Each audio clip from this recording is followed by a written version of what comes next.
I should have turned around the moment I saw her face through that glass door. But I didn't. And now, standing in this marble foyer with my 3 children clinging to my dress, I'm holding the one thing this family has feared for 5 years, proof of what they really are. The envelope in my hands feels heavier than it should. Inside are messages, photos, bank transfers. Evidence of how far the Park family went to erase me from their son's life. My triplets, Kemi, Chaik, and little Adana, they don't know yet. They think we're here for a playdate. Before I tell you what happened next, let me know in the comments where you're watching from, and subscribe to Mystic Tale by Luna, where stories like this reveal the secrets families try to bury. Because some truths are too dangerous to stay hidden. 5 years ago, I walked through these same doors as a naive medical student from Lagos. 22 years old, head full of dreams, heart full of love for a Korean boy who promised me forever. Today, I'm 27. A single mother.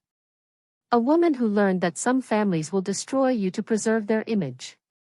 The servant who opens the door recognizes me immediately. Her face goes pale, like she's seen a ghost. In a way, she has. Madam Park SSI is expecting us, I say in perfect Korean, watching her eyes widen. My children follow behind me, their mixed features impossible to hide. Kemi has her father's eyes but my stubborn chin. Chaik has my dark skin but his grandfather's proud posture.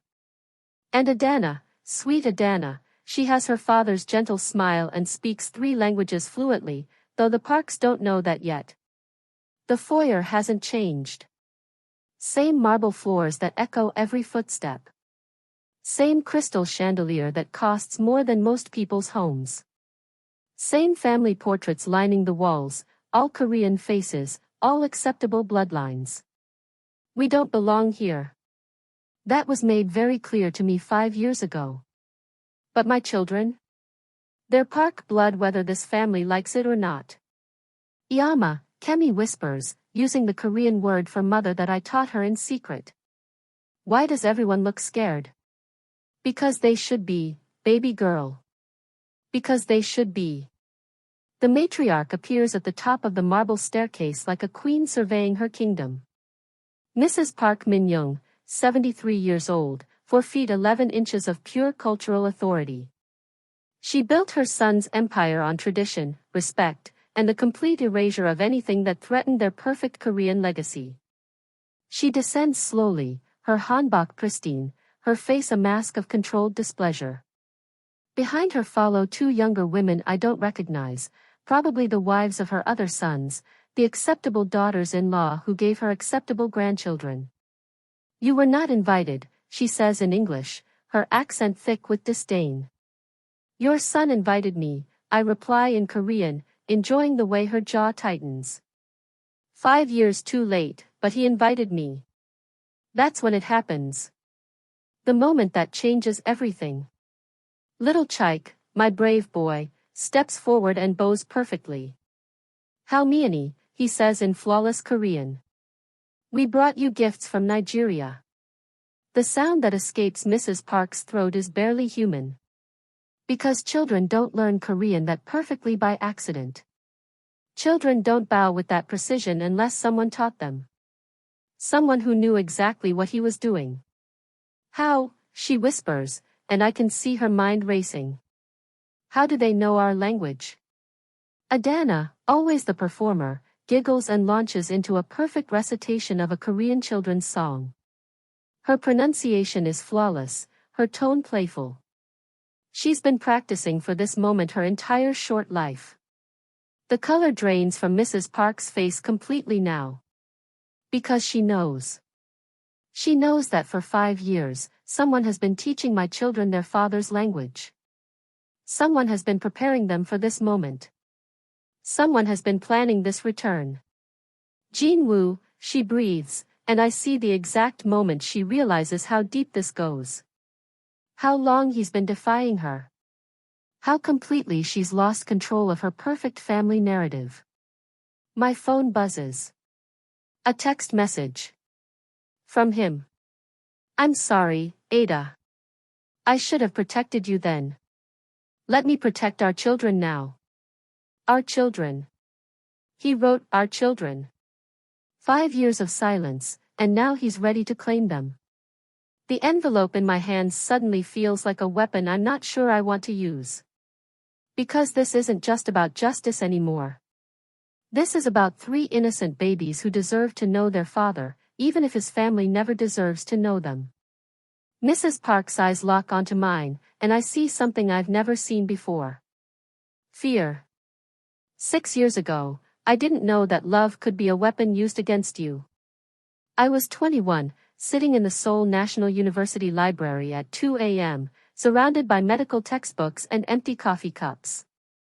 That's when he found me. Jin-woo Park looked nothing like the confident CEO heir everyone whispered about. His hair was messy, his designer shirt wrinkled, and he was clutching a failing biochemistry assignment like it held his future. Please, he said in broken English, sliding into the chair across from me. Everyone says you're the smartest in our program. I looked up from my anatomy notes, taking in his desperate expression. And you're the richest. What makes you think I want to help you? He flinched at my directness. In Nigeria, we don't dance around what we mean. But I could see he wasn't used to that kind of honesty. Because, he said quietly, I'm failing. And if I fail, my father will pull me out of medicine and force me into the family business.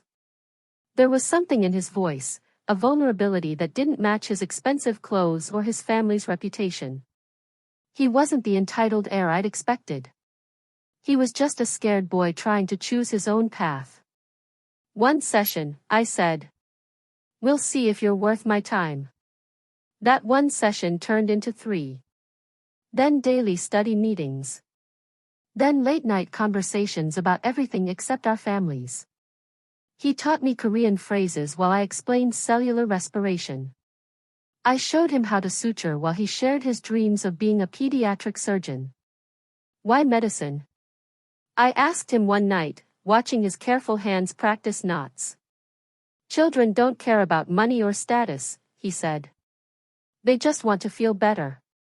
I want to be someone who helps, not someone who just inherits. The way he said it made my chest tight.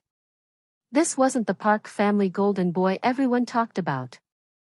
This was someone fighting to be different from what his blood demanded. Now, standing in this marble prison, I remember that version of him. The one who chose vulnerability over power.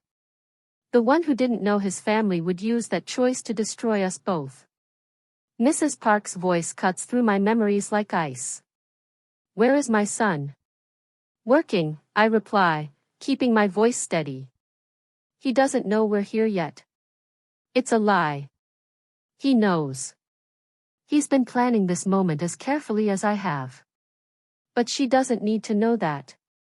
My children are exploring the foyer with the fearless curiosity only 5-year-olds possess.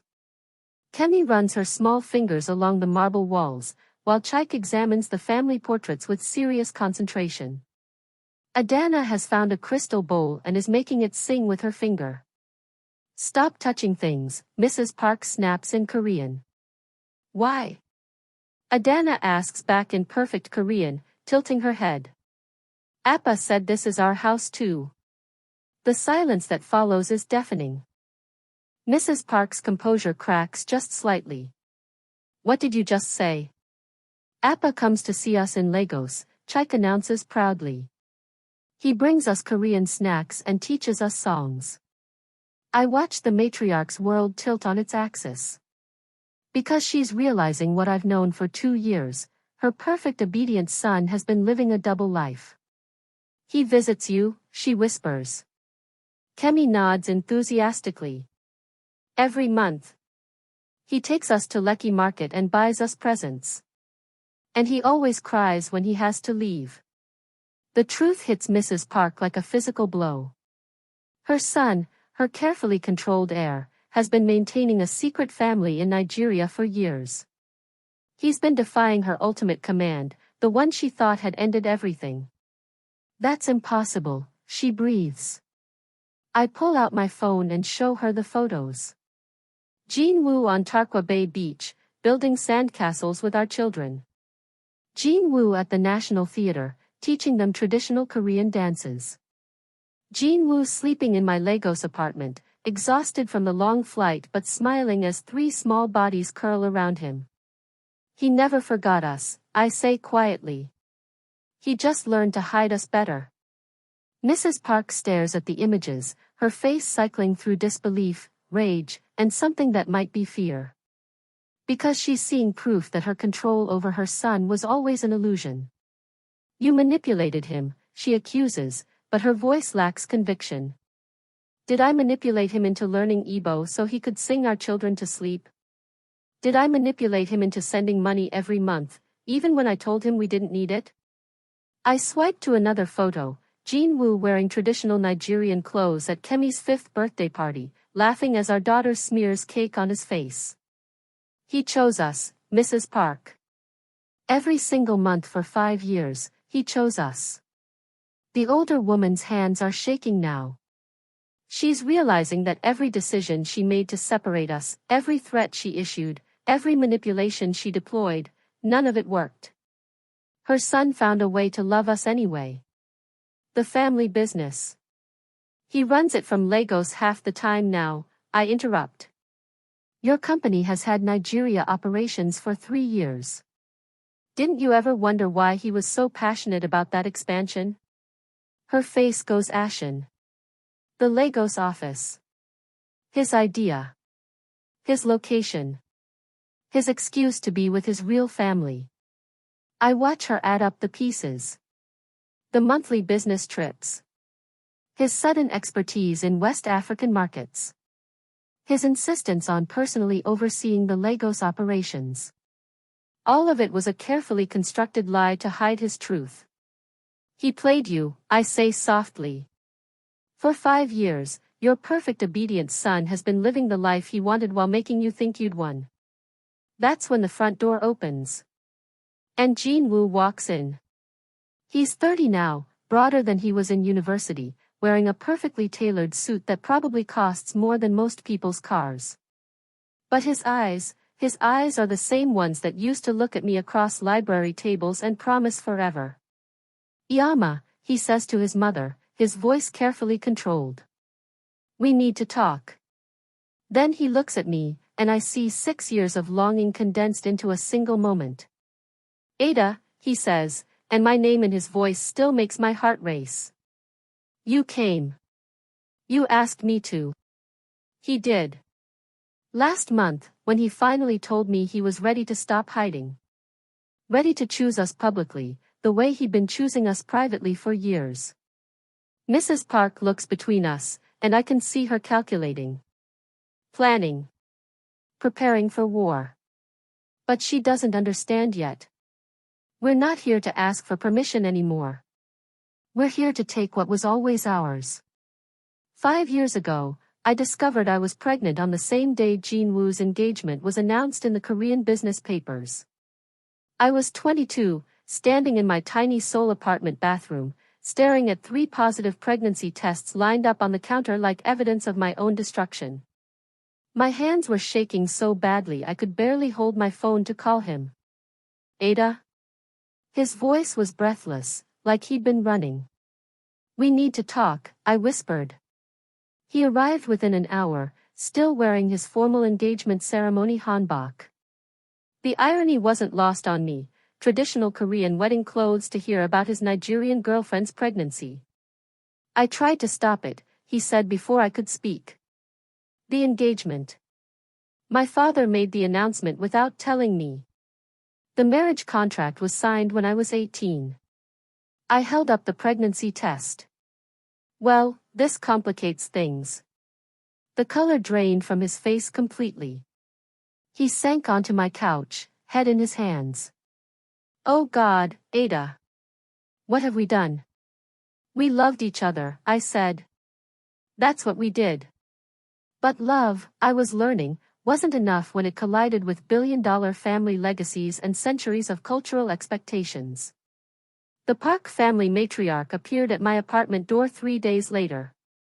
Mrs. Park Min-young, flanked by two men in expensive suits who said nothing but made their purpose clear. You will leave Korea, she said without preamble. Tonight. I'm carrying your son's child. Her laugh was sharp as broken glass. You're carrying a mistake that will be corrected. She placed an envelope on my small kitchen table. Inside was a check for more money than I'd ever seen, along with a one-way ticket to Lagos and documents that would ensure I could never return to Korea. Take this and disappear. Or we will make you disappear. I looked at the check, then at this woman who thought my love could be purchased like a business transaction. And if I refuse? Jin-woo loses his inheritance. The family business collapses. Thousands of employees lose their jobs. His younger brother, who just started university, gets expelled and blacklisted from every school in Korea. She leaned forward, her voice dropping to a whisper. We know about your family's debt in Lagos. Your mother's medical bills. Your younger siblings' school fees. This money solves all of that. You can save everyone you love, including Jin-woo. The trap was perfect. Choose my happiness or everyone else's survival. He'll hate you for this, I said. He'll thank me eventually. When he has legitimate children with an appropriate wife. I took the money. Not because I was weak, but because I was strong enough to sacrifice myself for the people I loved. Now, watching Mrs. Park's face as Jin-woo stands beside me in her foyer, I realize she never expected this moment. She thought she'd eliminated me permanently.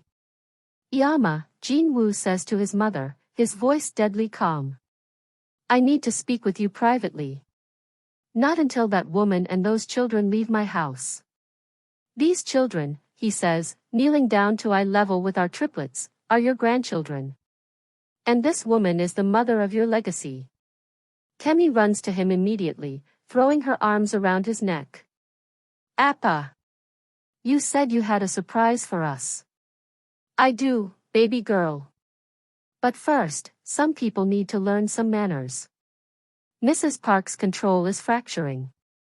I can see it in the way her hands tremble, in how her voice rises an octave. You will not destroy this family for some. Choose your next words very carefully, Jin-woo interrupts, standing slowly. Because you're talking about the woman I love and the children I would die for. The two younger women, the acceptable daughters-in-law, whisper frantically to each other in Korean. I catch fragments about scandal, about business implications, about family shame. But Jin-woo's attention is entirely on his mother. 5 years, he says. 5 years you let me believe I was protecting this family by staying away from them. 5 years you let me think duty was more important than love. It is, Mrs. Park snaps. Family duty. They are my family, he roars, and the sound echoes through the marble space like thunder. Everyone freezes. Even my children stop exploring to stare at their father, who they've never seen lose control before. Have you ever felt that moment when your heart knows something before your mind catches up? When everything you believed about a person suddenly shifts into a new reality? Tell me in the comments if you've been there, because right now, I need to know I'm not the only one who's felt this kind of earth-shifting revelation. Jin-woo's chest is heaving, his perfect composure completely shattered.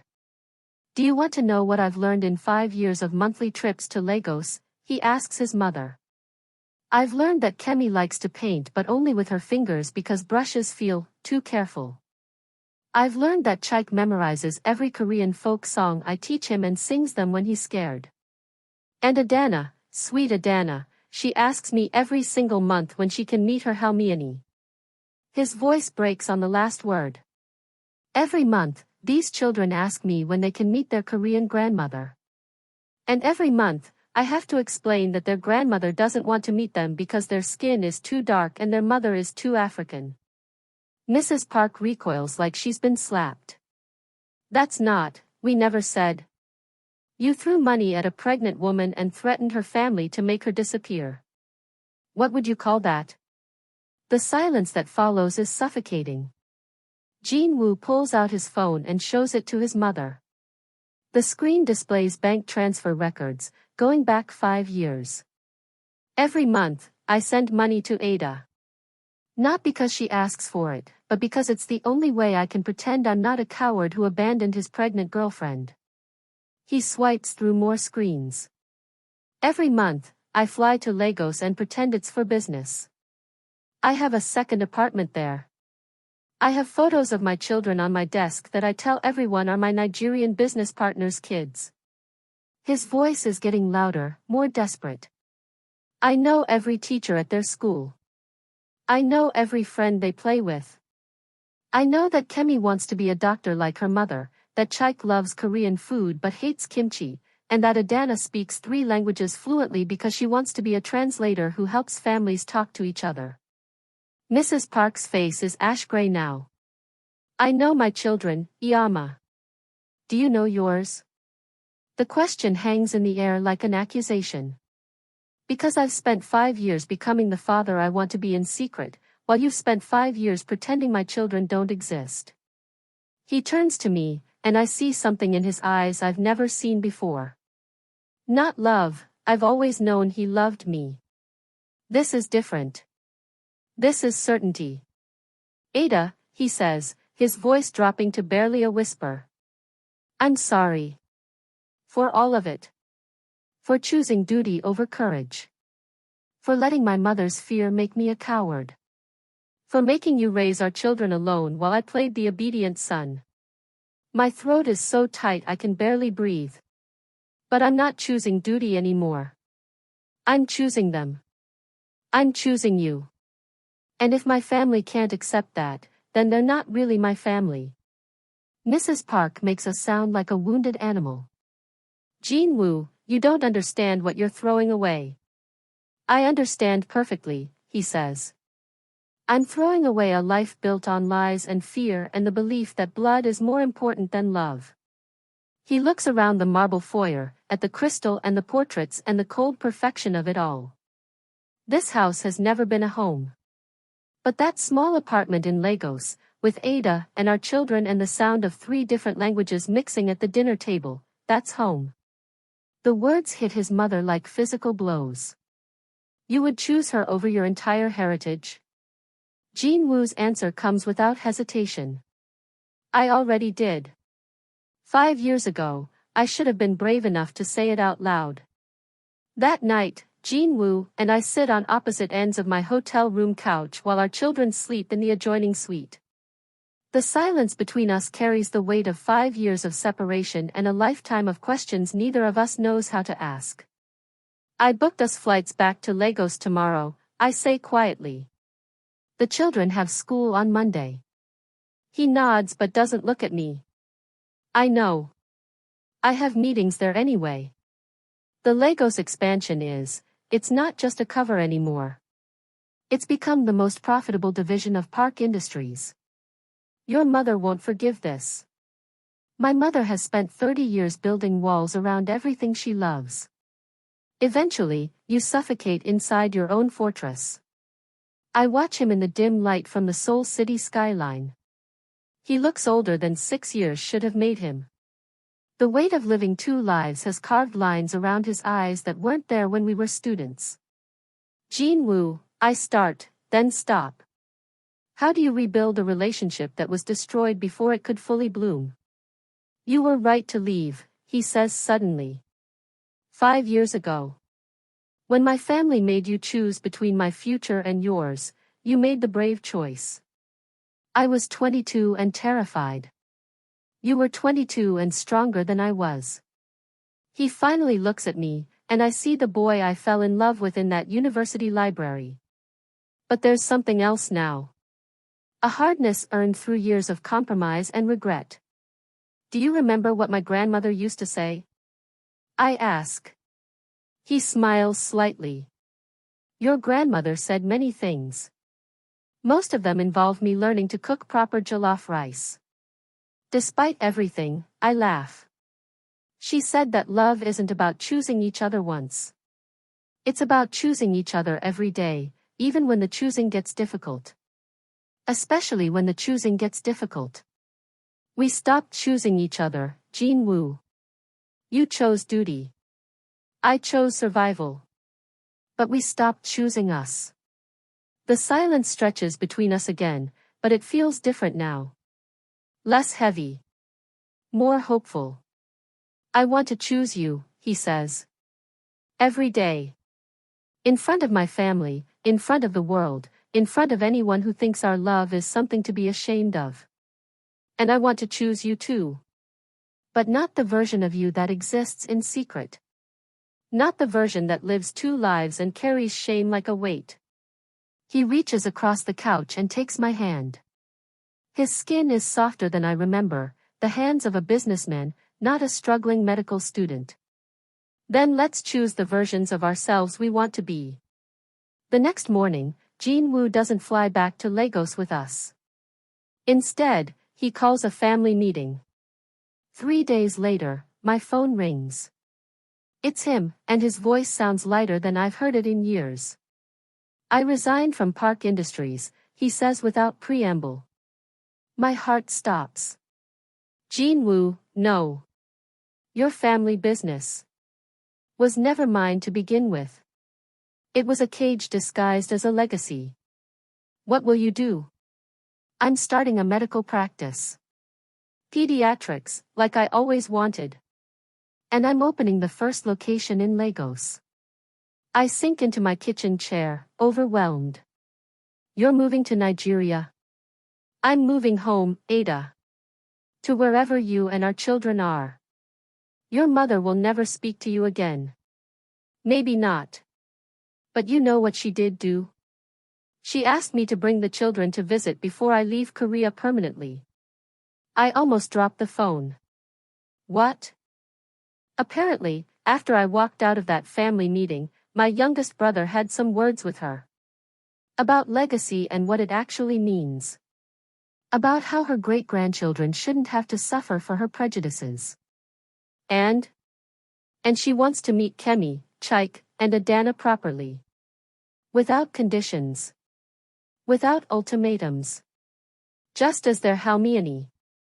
I'm crying now, though I'm not sure if it's from relief or disbelief. There's more, Jin Woo continues. She's learning English.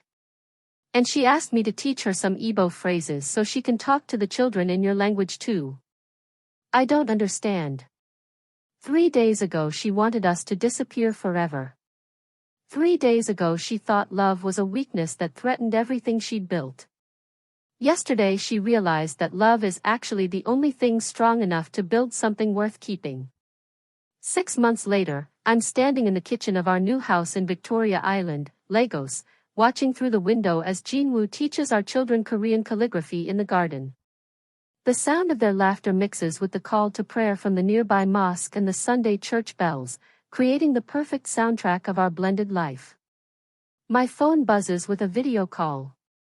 Mrs. Park's face appears on the screen, and behind her I can see the familiar marble of the Seoul mansion. Good morning, Ada, she says in careful English. How are my grandchildren today? They're well, Halmiani.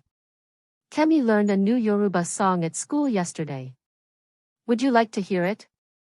Her face lights up, an expression I never thought I'd see directed at me. Very much, please.